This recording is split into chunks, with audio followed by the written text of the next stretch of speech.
how to fix WhatsApp switch account option not showing problem.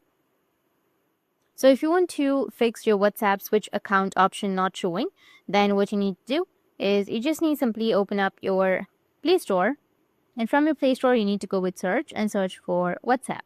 After searching for your WhatsApp, now if you have any updates, you need to go and update your WhatsApp application. After updating, you'll find switch accounts option. Or the other thing you can do is you can open up your phone settings. On your phone settings, you need to scroll down and go with apps. Under apps, go with manage apps. And from the manage apps, you need to search for WhatsApp. After searching, now we just need simply go with clear data, which is on the bottom right, and then go with clear cache, or also go with clear data. But if you don't want to log out of your account, then don't tap on clear data. Just go with clear cache. After clearing your cache, you can just scroll down and then go with app permissions. Make sure that you allowed all of the permissions.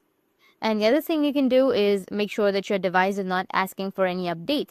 Because if you have any software updates, then you just need to simply go and update it. And after updating, your problem might be fixed. After that, you can restart your device and it will fix your problem. That's it. And if you have any questions, feel free to comment below. Thanks for watching.